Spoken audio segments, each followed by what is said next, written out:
Hello friends, back to problem analysis. It's me Jesse. If you are interested in problem solving and if you know the basic geometry, properties of tangents and the properties of similar triangles, then here is an interesting problem. Consider a rectangle with length is 6 units and breadth is 4 units. A circle is drawn that touches 3 sides of the rectangle.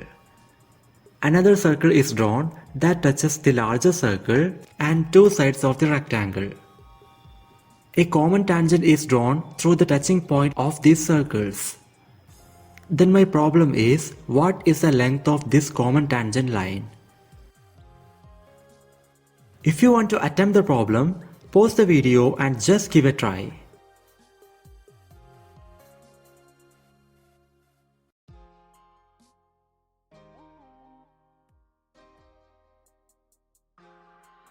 And the solution is right here. First, let's analyze what are given in the problem. First of all, the rectangle has length 6 units and breadth 4 units. Secondly, the larger circle touches 3 sides and the smaller circle touches 2 sides of the rectangle. Thirdly, both circles are touching each other. And finally, the green colored line is a common tangent to both circles, passing through the touching point of the circles. Now remember, what is our aim of this problem? It is nothing but to find the length of the green colored line segment. This is the structure of our problem, so always keep in mind. Before going to the explanations, we need to note two important properties of tangents. So, property 1. Consider two tangent circles. They are touching each other at some point externally.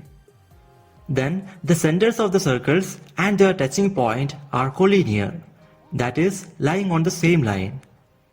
Now, if the circles are touching internally, that is, one inside the other, still the result is true. That is, centers and the touching point are collinear. Now property 2. Consider a circle and draw an arbitrary tangent to the circle. Now draw the radius connecting the center of the circle and the touching point of the tangent. Then the fact is, tangent and radius to the tangent are perpendicular to each other. Now observe the diagram. We know that the circles are touching each other. So, if we mark the centers of them by the first property we told, the centers and their touching point are collinear. Now draw this vertical radius of the larger circle and this line parallel to the length of the rectangle and passing through the center of the smaller circle. That leaves a right triangle here. Now in the figure, from the bottom end of the green line, draw this vertical line to form another right triangle as shown in the figure. Observe these two right triangles. We are trying to show they are similar triangles. So, first consider the blue right triangle. Suppose its bottom angle is x. Then the remaining angle is clearly 90 minus x. Now consider the green right triangle. We want to calculate the angles of this triangle in terms of x.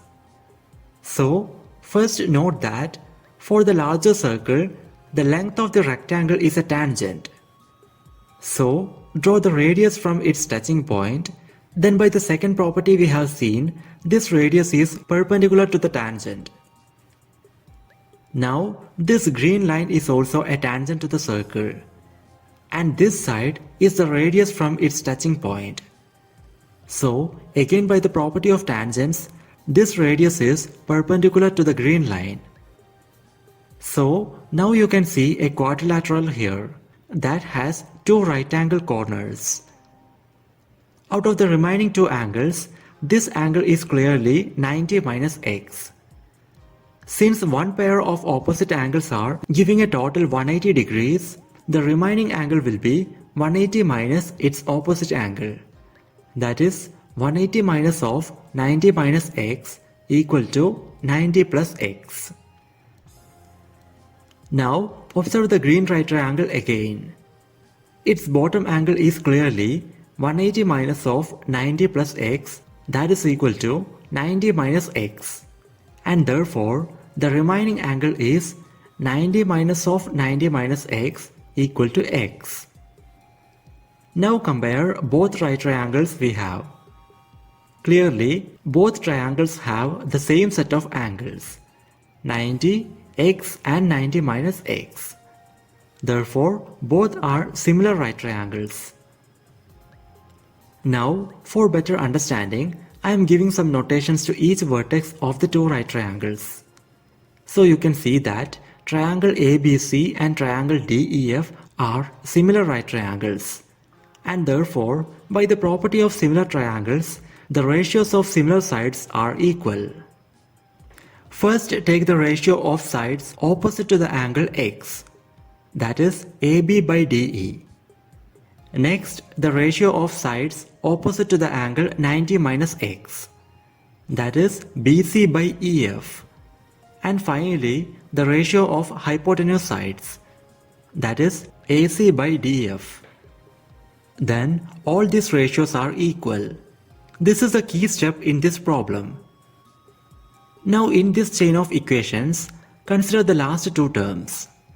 That is BC by EF equal to AC by DF. To calculate each of these sides, let's consider the circles. Observe the line BC. You can see that this length will be equal to length of the rectangle, that is 6 minus these two parts. Out of them, the smaller part is a radius of the smaller circle, and let's say it is r. And the remaining part will be equal to the radius of the larger circle, and let's say it is capital R. So from the figure, length of BC is equal to 6 minus of capital R plus small r. Next, observe the line EF. This length is in fact equal to the breadth of the rectangle, which is equal to 4. So the left hand side in our equation is 6 minus of capital R plus small r divided by 4. Now in the right hand side, look at the side AC. Its length will be the sum of radii of the circles, that is capital R plus small r. And finally, DF is the length we need to find. So leave it as it is. Then the right hand side is capital R plus small r divided by DF. We need to solve this equation. For that, we need to calculate both capital R and small r. But capital R is kind of obvious from the figure. Consider the vertical diameter of the larger circle. Its length is equal to the breadth of the rectangle, that is 4 units. Therefore, radius will be equal to 2 units. That is, capital R is equal to 2. Therefore, the side BC will become 6 minus of 2 plus R, that is equal to 4 minus R. So, the left hand side of the equation now becomes 4 minus R divided by 4. Similarly, the side AC becomes 2 plus R, and hence the right hand side of the equation now becomes 2 plus R divided by DF. Then we have only one variable in the equation. So now our aim is to calculate the value of R. Now observe this right triangle. Its two sides we have already. The remaining side, that is height of the right triangle, is equal to diameter of the larger circle, that is 4, minus these two parts. Out of them, the larger part is a radius of the larger circle, that is 2. And the remaining part will be equal to radius of the smaller circle, that is r. So, the height of the triangle will be equal to 4 minus 2 minus r, that is equal to 2 minus r. So, in this right triangle, hypotenuse is equal to 2 plus r, height is equal to 2 minus r, and the top edge is equal to 4 minus r. Now we can apply the Pythagoras theorem, and that gives 2 plus r whole square equal to 2 minus r whole square plus 4 minus r whole square. The left hand side becomes 4 plus 4r plus r square. And the right hand side become 4 minus 4r plus r square plus 16 minus 8r plus r square. Cancel 1 4 and 1 r square from both sides to get 4r is equal to r square minus 12r plus 16. And finally we get the equation r square minus 16r plus 16 equal to 0, a quadratic equation in r. By solving this equation, we will get the value of r. For a general quadratic equation of the form ax square plus bx plus c equal to 0, the general solution is given by the quadratic formula, which is x is equal to minus b plus or minus square root of b square minus 4ac whole divided by 2a. And here our equation is r square minus 16r plus 16 equal to 0. So comparing with the general form, we will get a equal to 1, b equal to minus 16 and c equal to 16.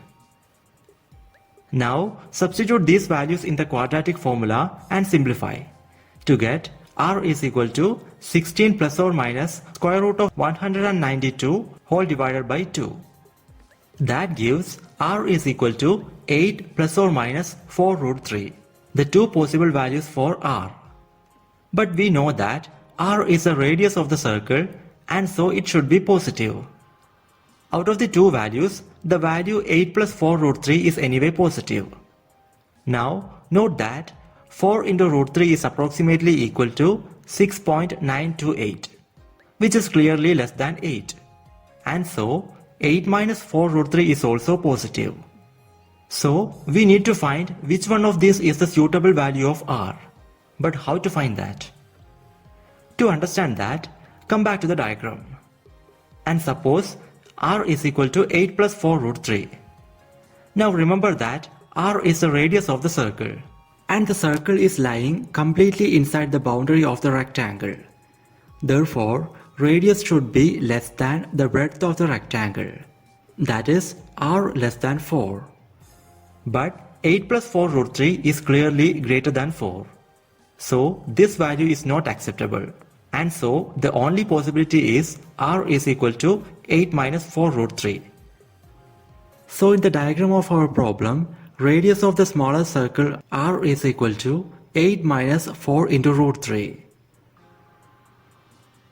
Now we have the equation 4 minus r divided by 4 equal to 2 plus r divided by df, where df is the green line in the problem. That gives df is equal to 4 into 2 plus r divided by 4 minus r. But we have found r is equal to 8 minus 4 root 3. So substitute this value to get 4 into 2 plus 8 minus 4 root 3 divided by 4 minus of 8 minus 4 root 3. The numerator becomes 4 into 10 minus 4 root 3. And the denominator becomes minus 4 plus 4 root 3. That is equal to 4 into root 3 minus 1. Cancel 4 from both numerator and denominator to get 10 minus 4 root 3 divided by root 3 minus 1. For a better looking expression, multiply root 3 plus 1 on both numerator and denominator. So the numerator becomes 10 minus 4 root 3 into root 3 plus 1 equal to 6 root 3 minus 2, that is equal to 2 into 3 root 3 minus 1. Now the denominator becomes root 3 minus 1 into root 3 plus 1, which is in the form a plus b into a minus b, and that is equal to a square minus b square. So here it is equal to root 3 whole square minus 1 square equal to 3 minus 1 equal to 2. That gives 3 root 3 minus 1. So in the diagram of our problem, the length of the green line is equal to 3 root 3 minus 1 units. This value is approximately equal to 4.1962 units. And that is the solution we are looking for. And that's all about this video. My Gmail ID and Instagram ID are given in the description. So, if you have any queries regarding the subject, please feel free to contact. And thank you so much for watching. Meet you in the next video with another interesting problem.